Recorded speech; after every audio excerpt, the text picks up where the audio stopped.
Question.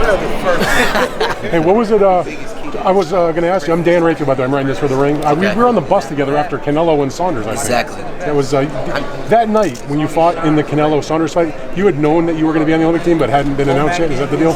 In Dallas. Yeah. Yes, I was just keeping it a secret, just like this top rank thing. Right. And it was actually crazy because I was flying out to Dallas that day, and they called me saying I was going back to the Olympics and stuff like that. So I'm going into my professional fight thinking about the Olympics. So, so now that you're you got the silver medal in the Olympics. Congratulations on that. Actually, when I first looked at you, I thought that was your medal. But so what went into your process, your thoughts? Because you had a few fights where you just freelance. You did a fight in Saudi Arabia. You did the fights with Eddie Hearn. What was the decision-making process to sign up with Top Rank? And then what are your thoughts about that? Honestly, they had one of the best deals, I had a lot of deals great deals out there that I could have took, but when it comes to developing fighters and stuff like that and exposure, and I know Top Rank's going to put me on that pedestal to where when it comes to marketing and stuff like that, they're going to have me on that high pedestal for sure because they believe in me. And I just felt like Top Rank was the best decision for not only me, but for to treat my brothers correctly as well. I feel like we are one of the prospects that, is coming out the gate doing it big, I would say. And I feel like ain't no other prospects like me and my big brother right here. Now they say you're going to be on the December 11th Madison Square Garden card with Lomachenko. Is your brother? Are you on there also? Oh yeah, we both up there. Yeah. How do you feel about being on that? That's a big show, Madison Square Garden, live ESPN. I've been on Canelo's and stuff like that, so I'm just really excited to fight, honestly. I don't really let the hype get to me. I just fight. I literally just focus on the fight. Of course, I want to be on big cards and stuff like that, but like I said, I'm really focused on the fight and ending off this year with a bang, man. Who else was pursuing you guys? I know Eddie, I'm sure. Who else was? Matchroom. Probellum. Matchroom. Yeah, Matchroom, stuff like that. Anybody else besides those two guys in Top Rank? Exactly. Yeah, exactly. So the three mainly we're looking at. Okay. And you were the rare younger fighter, and your brother also. Where you guys fought, a handful of fights before you even signed. You freelanced a little bit, right? As opposed to signing right out of the Olympics. How did you feel about that process of not having a promoter for a little while and just sort of relying on yourself to make sure you win and put yourself in this kind of position? My brother can answer that for real. I mean, fighting without a promoter, I ain't gonna say it's easy because it isn't. So it's just like we just have to stay focused and stay consistent in the gym. So when that time do come on, we be ready for the fight. And you're fighting at welterweight. Yeah. No. I feel like lightweight. What weight are you fighting at? Junior welterweight. So he said that. What's your thought then about doing it without the promoter early on? It was a good experience, I would say, because now I'm gonna get a taste of doing it independently and doing it signed. So if I ever wanted to go back to it, then I would know how to do it better this time around. So freelancing, being independent was definitely, I would say, also a spark for us too, though, because people was looking at us like, dang, how these guys are actually doing this, and these guys are not even main event fighters yet. How these guys are doing this? Did I hear your mom is managing you guys? She's right behind. Mom, you're the manager? All right, good to know. Training with Vomac? Yeah, we in Vomac's system right now. But you weren't doing that for the first few fights, right? No. Who was with you the first few fights? I coached that first started us off. I got you. His name is Coach Tyler.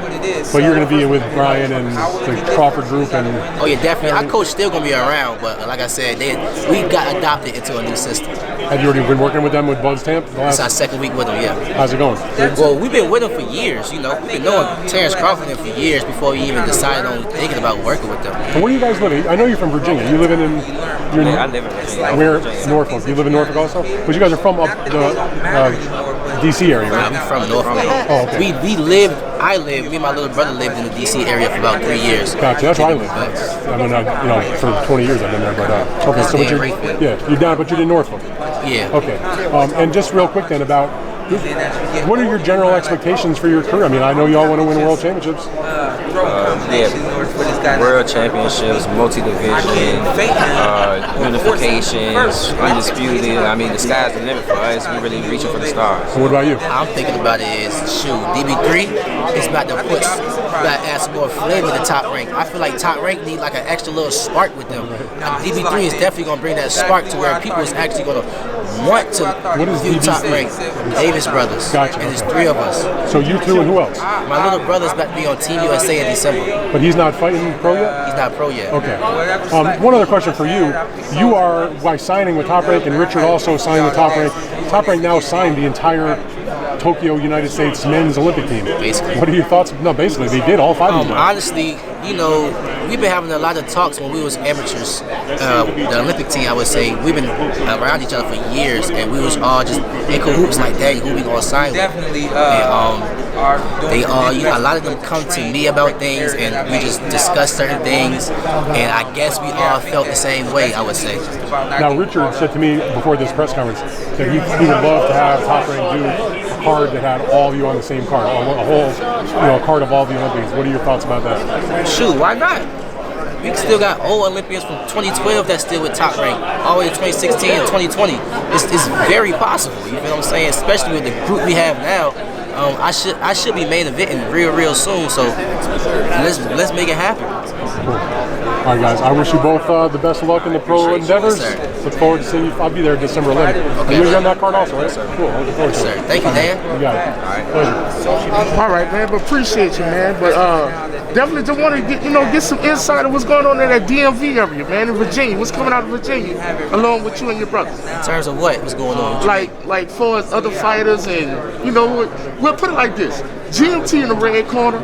We focus on the hood, the barbershop, stuff like that. And you know, you just mentioned about, you know, adding flavor to Top Rank. They got Shakur, you got the Abdullah Mason, all that's coming out of there. Yeah. What you gonna add to? Man, we gonna add that real shit.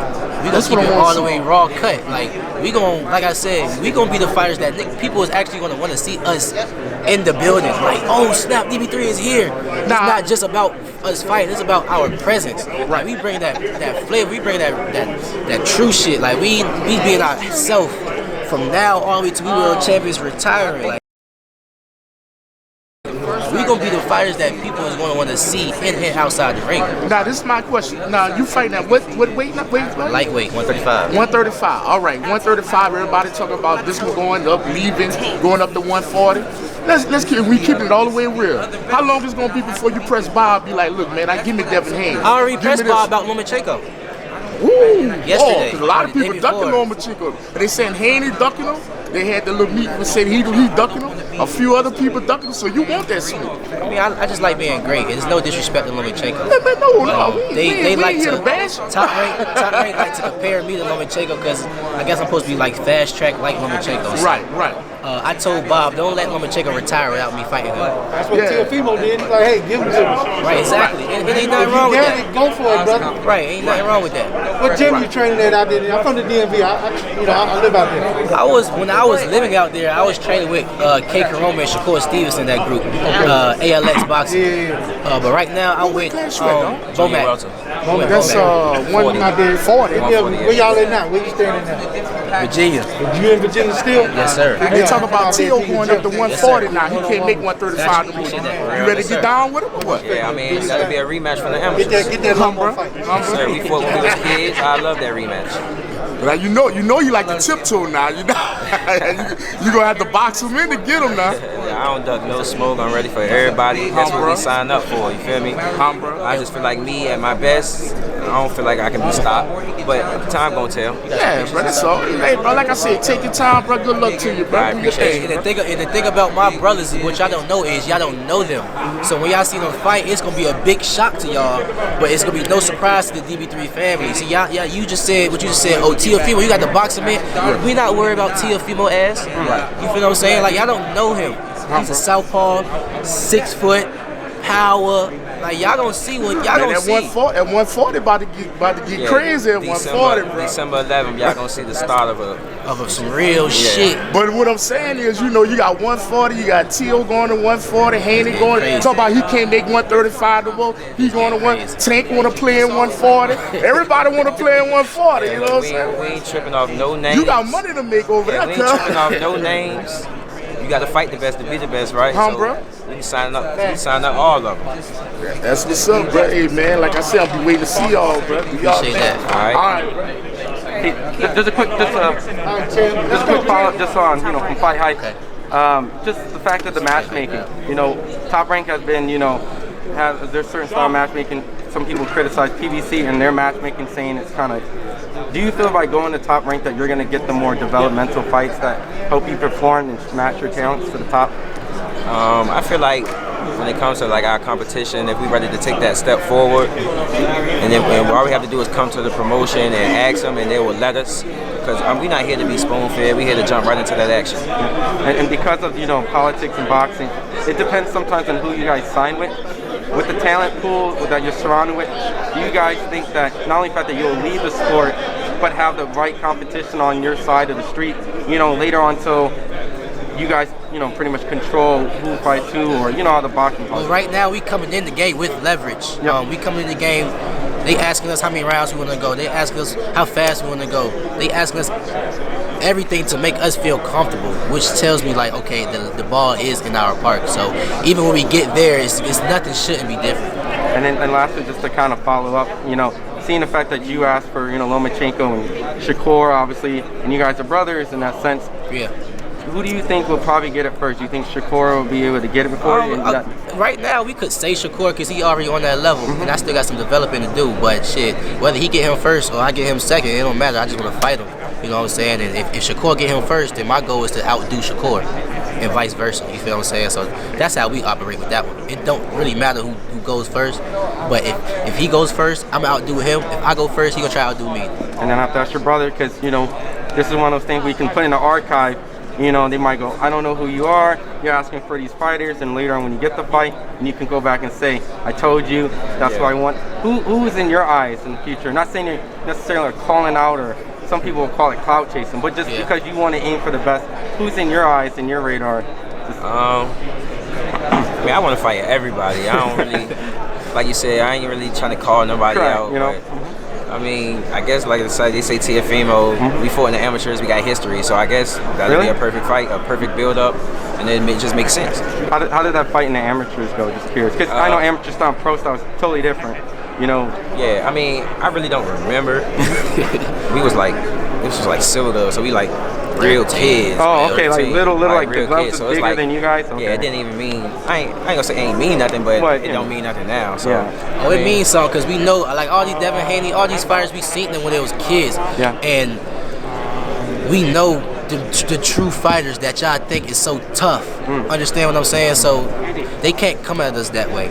You know what I'm saying? They know how we are from kids all the way up to now. Shit don't change. You feel what I'm saying? So when we do get on that level, they should come correct. So they know it ain't no intimidation. They can't try to do none of that. It's just gonna be boxing. It's not we clout chasing. No, of course not. So you guys are collegiate fighters, silver medalists, come from a incredible amateur background. So So these guys know us. They see us then. They gonna see us now and in the future. They know what time it is. And then lastly, for the fans and social media over at FightHype, where you guys want to send all your fans and stuff.